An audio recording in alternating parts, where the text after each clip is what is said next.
I'm sorry. I said I was going to replace you. You're irreplaceable, Ollie. And you're the bit... Look, okay. To be honest, I'm sorry. Dave. What? I'm in the middle of a conversation. Go on, Turtle. Dave is sorry that he was going to replace you with me. You're irreplaceable. That's fine, Turtle. I mean, I totally get that. It was just about what's best for the channel. I'm off to go divorce my wife now. Good luck. That's character development. He has a wife. It's not going so well.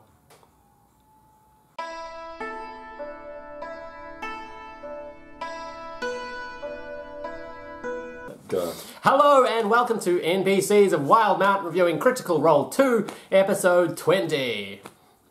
I just thought I'd add a bit of flamboyance. People like asked for flamboyance in previous episodes, so that is my flamboyance. Has someone actually commented asking for flamboyance? Remember they wanted a more flamboyant intro. So. I'm pretty sure that said once. And you're like, everybody wants flamboyant. Hey, I'm an actor, I am flamboyant. I just like to be like, oh, check, I'm watching. Go. Yeah, hello and welcome to NPCs of Wildemount reviewing Critical Role 2, episode 20, those Tales of the Mighty Nein. Yeah, so we continue on the travel to the swamp. Yep. As they're doing one of the tasks the gentleman has assigned them. And, I mean, to be honest, this is one of the episodes you can sum up pretty easily. Yes. But there is basically the first half, they travel, fight, and then get to a town. Now, it did seem a bit like, to me, that Matt was intending exhaustion to be a thing. Yeah. Because he did mention in the previous episodes when they were going to go through the cold mountains, you should buy some furs and stuff, and had the opportunity for them to do so, and they didn't. It's like he backed out halfway as well. Yeah, I think he kind of went, oh, actually, nah, I'll do the other stuff. Yeah, and I think that's how we kind of met the random NPC that we found in the swamp as well. There was so much conversation on Reddit about the NPC. Really? Pretty much the entire thread for this episode was just about Kiri. Yeah, and spelled K-I-R-I according to Twitter. And well there we go, because some people were spelling it with E's. Yeah, Matt cleared it up on Twitter because I researched / accidentally saw it. Thank you, Matt. Yes. So yeah, they wake in the cold. After a long rest. Yep. Not gets drunk, as not does 8-year-olds, you know. If you've ever lived in like Dunedin, you understand that.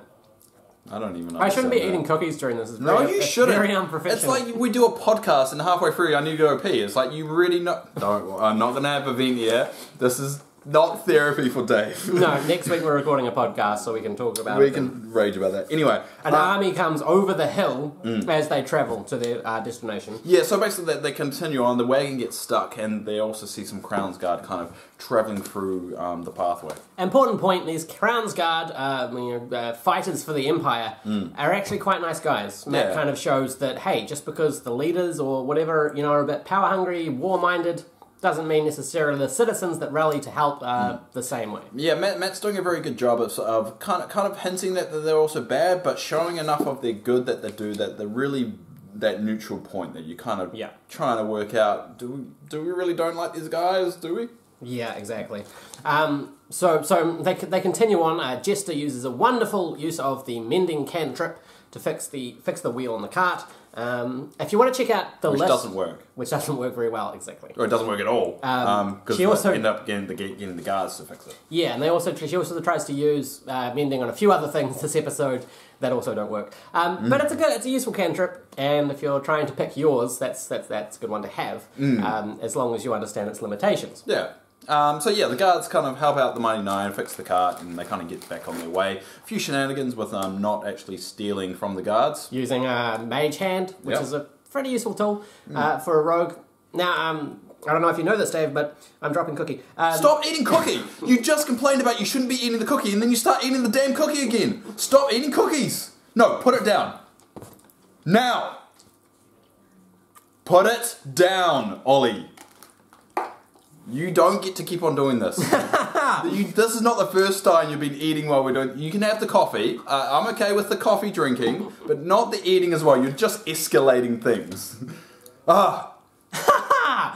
God. Continue. Someone else pointed out, Jester, while you were in Zadash, you should have tried to acquire 300 gold pieces worth of diamond. Now that you have Revivify, you're going to need those components should someone fall in battle. Yeah, which she discovers during the battle later on. Yeah. So basically, they travel on after the cart gets fixed a little bit.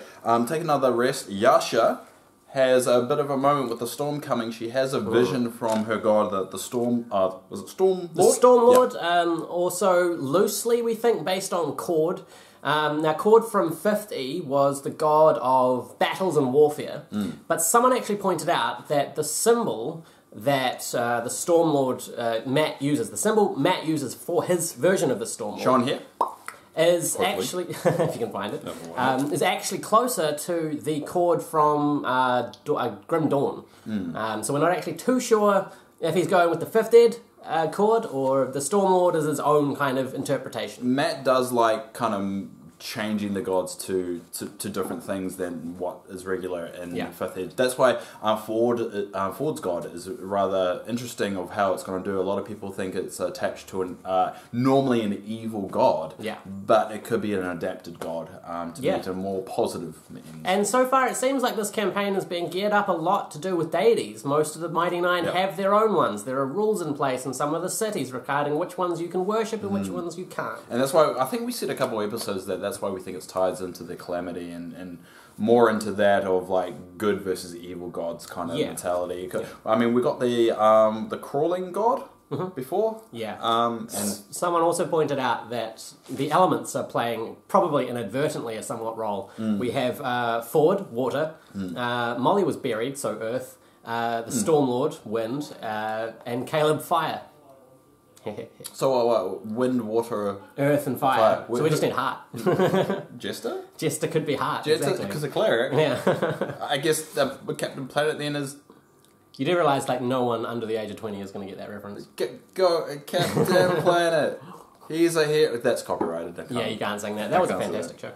So anyway, a lot happened. Let's get going. So they arrive at the swamp after Yasha has a good. Actually, let's dive into the vision. Okay. The vision. It seems like more of like one of the visions that Ford has. It's more cryptic than I gave us any answers. I think this is more to get us teased and hungry for Yasha's backstory rather than actual details. Yeah. So she basically has a bit of a journey, a bit of a vision. It seems like it was hinting at the devastation that possibly may be happening at a land. Yep.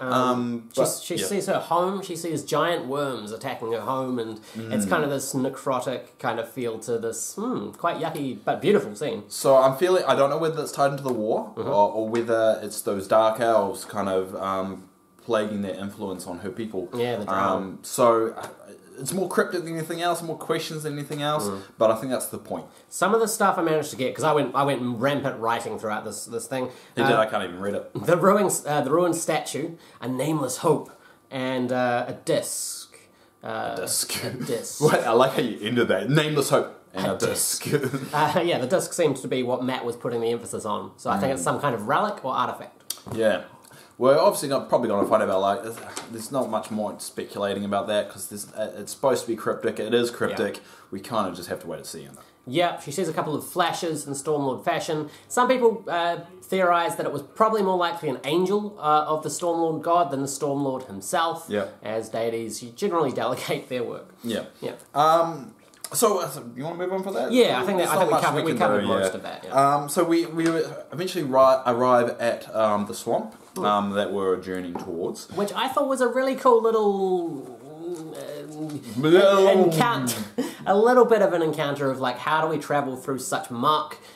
Someone actually pointed out that Not never used her ring of water walking, which could have worked on a swamp. DM's discretion there. I mean, it wasn't like weighing them down though. It was kind of just like a little bit of water, like a couple inches. It wasn't impact or dragging them down too far. So, as a DM, when you're designing a combat encounter, as we're about to find out this was, you don't only want to think about which monster to throw at your party, but where you want to put that kind of stuff, because the terrain itself can be part of the encounter. It can provide challenges, problems, or help if there's like, stalactites coming from the roof that you can chop down. It's a very good point.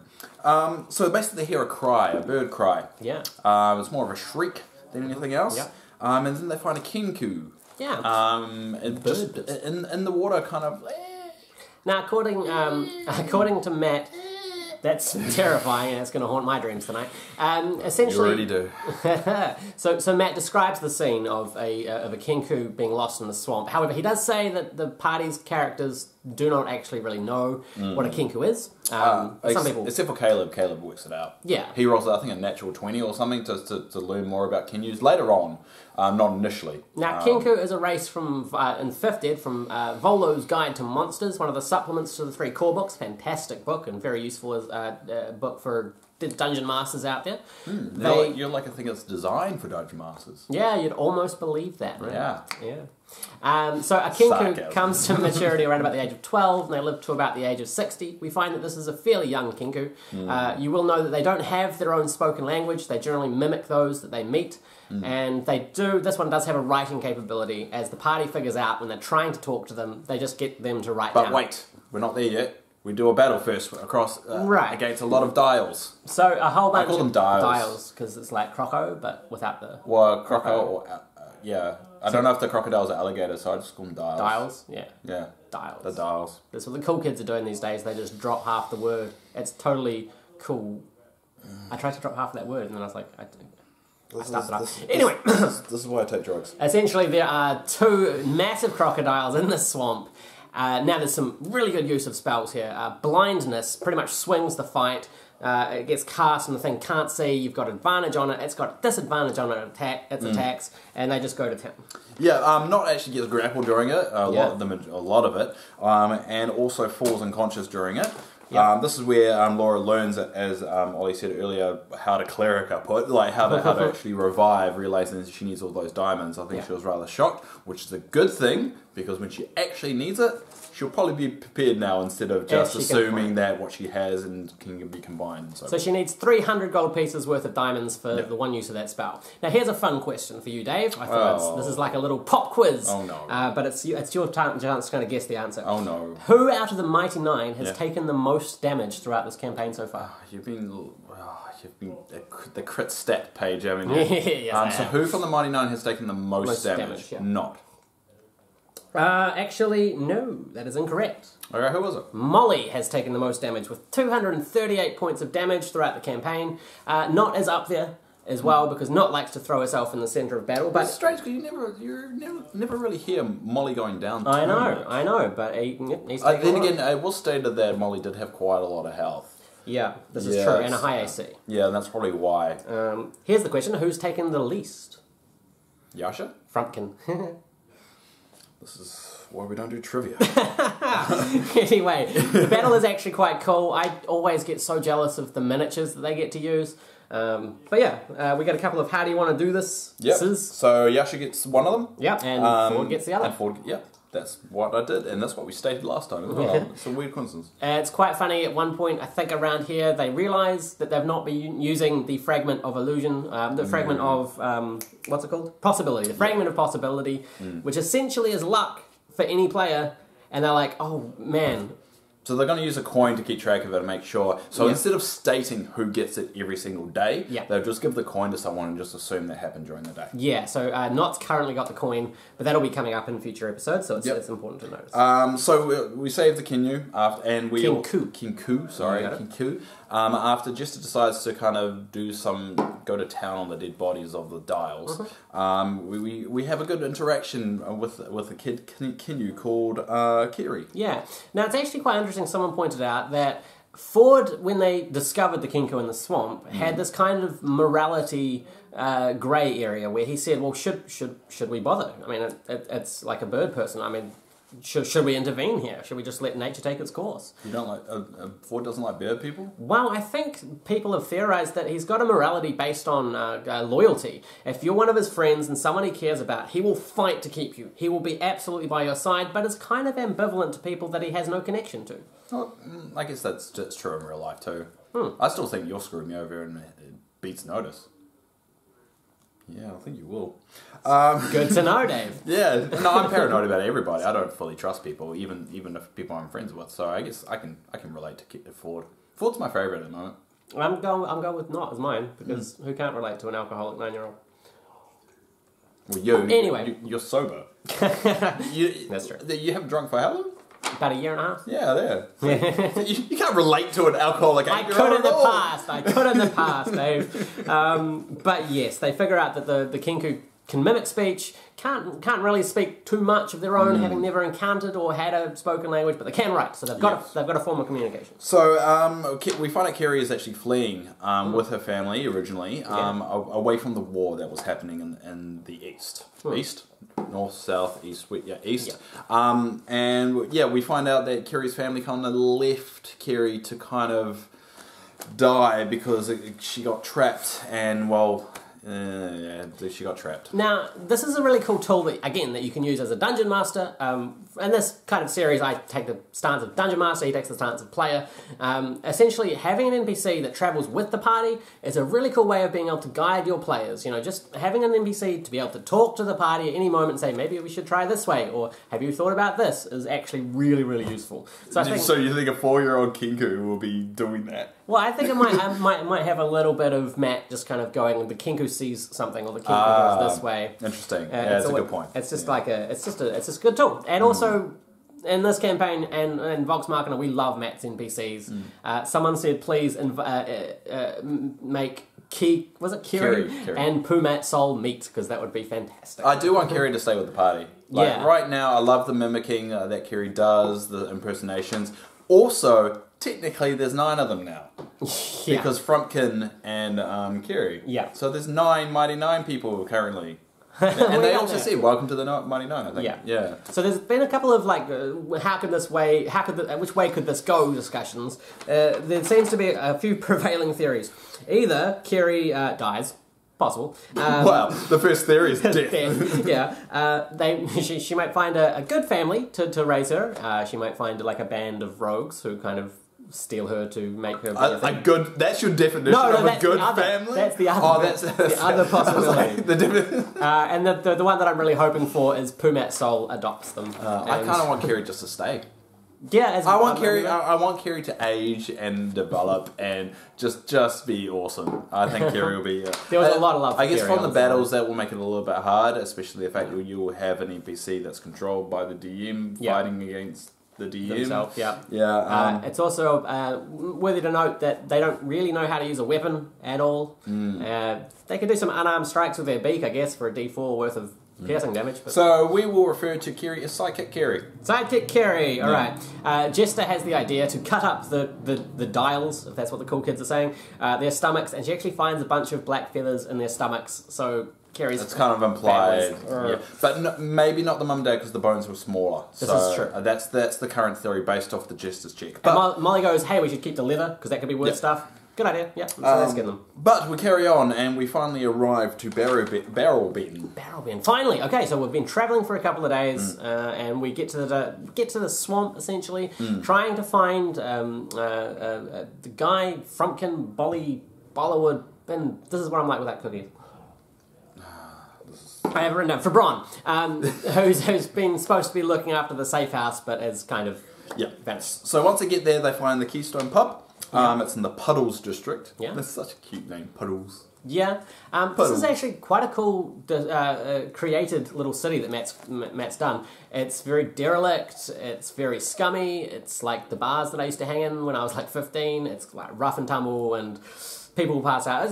It's the slum, basically. Those are the bars I still hang out with. They arrive and they kind of travel to town trying to find this pub. And there's an awesome interaction between Crown's Guard, Alexander, and Bo. Oh, yeah. I really like that. I hope it's a reoccurring thing of these awkward moments between Bo and this Crown's Guard, Alexander. The camera's doing that focusing thing. Yeah, I don't know why it does that. Sorry. The camera's being weird, we'll figure it out.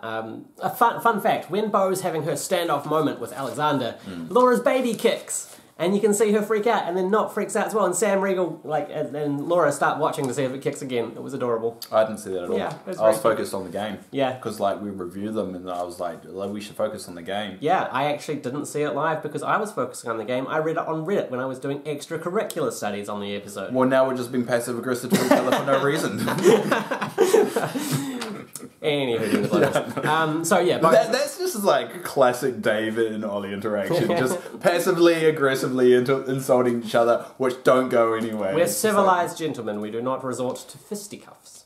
Anyway. Yeah. They, essentially, again, now Matt, you got to think when you're designing a world, you don't just have the kingdoms and the armies and the big bads. You've got the commoners and the poverties and the slums. You've got the resources that have to be made to build a kingdom. There's a lot that goes into a world. You've got the history, the deities. Matt is a genius DM, and he's thought about all of this in great detail. So this is a really cool little town that he's made that just kind of shows not everyone here is having a great time. You know, not everyone's in the Empire of Zadash. These people kind of live in a swamp.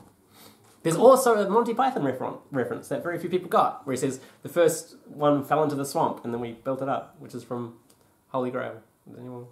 Cool. Holy Grail.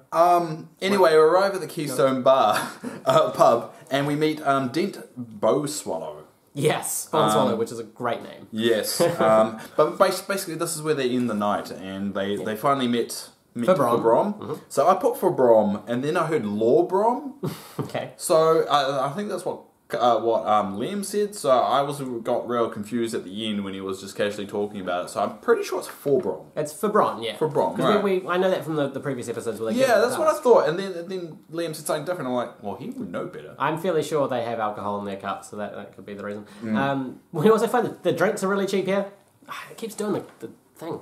Stop doing it. It's your camera. I can't do it. I know. I wasn't. Okay, you go home. You go home and figure it out. I am going to figure that out. I don't know what it's doing. Anyway, that's the weirdest interaction because I don't try and cut too much. No, maybe the camera's like, oh god, they're not very attractive. Let's just blur it out a little bit. Yeah, but we haven't got any less attractive. Camera's just sick of looking at it. Probably. Anyway, they find LeBron. They find out that he's a bit of a coward who heard some howling and decided he's not going near where he's supposed to be. To escort people to the safe house, essentially, is his job. Until they offer 100 gold to them, and he's like, okay, done, sweet, party, cool. So basically, that's where they basically camp up and stay there. Fabron sings a bit of a song. Just to make them sing a song. Yeah. I, stupidly enough, didn't write down the song, so my mind's going blank on it. I'm guessing you didn't either? No, I didn't. They seem to be Leave it in the comments below. Yeah. Because you'll save us. Then at the very end, there's a cool role-play moment between Caleb and Not. Seems to be a reoccurring theme, mostly when we're looking for some serious interaction in terms of role-play. These two characters have such a great dynamic together that they can easily weave these beautiful little moments. And we also have a Bo, Jester, and in turn Kerry, a little interaction. It kind of hints that Bo swings both ways. A little bit, yeah. Yeah, so which is what I've suspected all along, but because everyone was like shipping Yasha and Bo. Yeah. But I think this is the first strong indication that she does swing both ways. Yeah, could very well be so. Jester also reads a little bit of Tusk Love to Kerry, which is poorly advised. We also find that Molly is a bit distrustful of this place. The last things he kind of says is that he wedges the door shut because he doesn't want people coming in. Yeah, so Molly and Ford they kind of bunked together, I guess that the term is, and you don't actually see a lot of interaction between Ford and Molly too much. So that was a nice little tidbit there. And actually, at the very end of this episode, where they had these little roleplay moments, they had a little bit of comedy, they had a bit of individual character moments. It actually felt to me, for the first time of the Mighty Nein, it felt really much like a Vox Machina kind of moment. You know, it was that kind of level of the gelling better, I reckon. Yeah, the gelling exactly. better. And then the last room we have is Yasha and Brom. Yeah. And it kind of ends there of an awkward interaction between those two. Yes. Now, there was actually one theory that was, if the Mighty Nein had not taken a short, long rest in the previous episode, would they have gotten to the swamp fast enough to save Kerry's parents?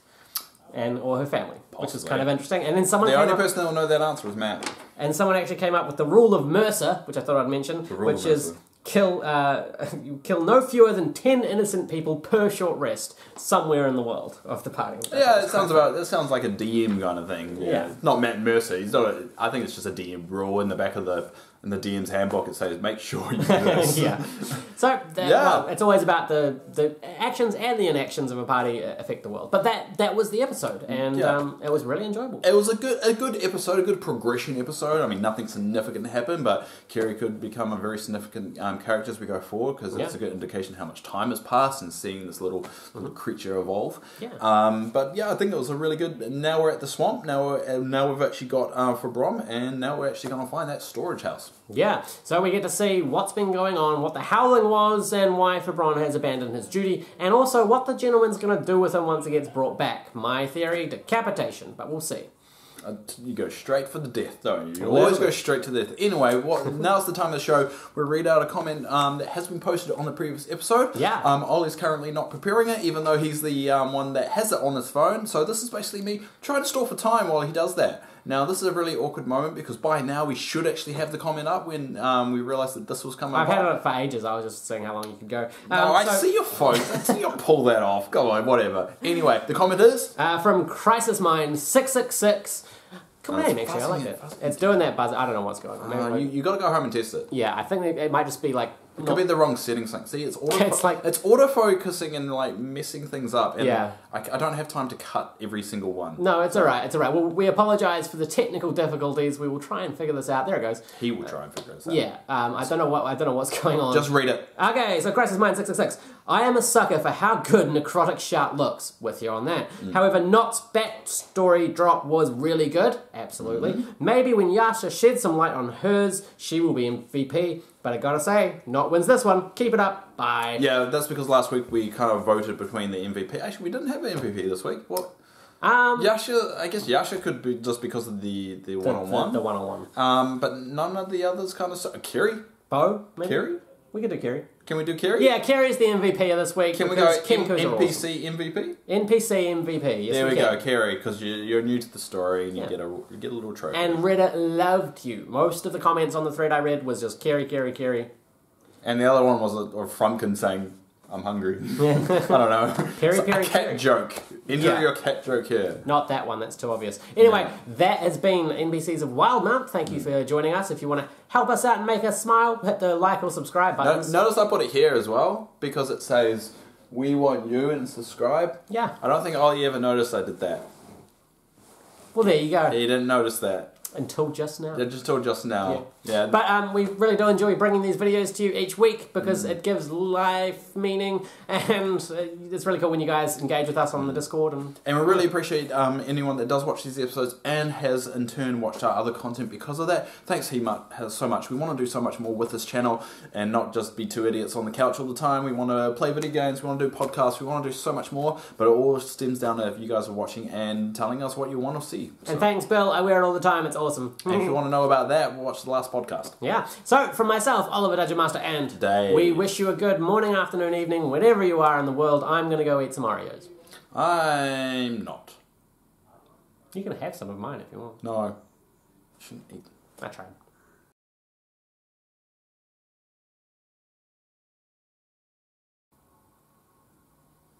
I'm sorry, Ollie, for saying I'll replace you. You're irreplaceable. Look, I'm sorry, I was gonna replace you. Dave. What? I'm in the middle of a conversation right now. So rude. Dave is sorry that he was going to use me to replace you. That's okay, Turtle. I know it's not your fault. I mean, we're just trying to do what's the best for the channel. It's okay. I'm off to snort cocaine. Okay, for fuck's sake, you can't say that. It's character development. That's the blooper.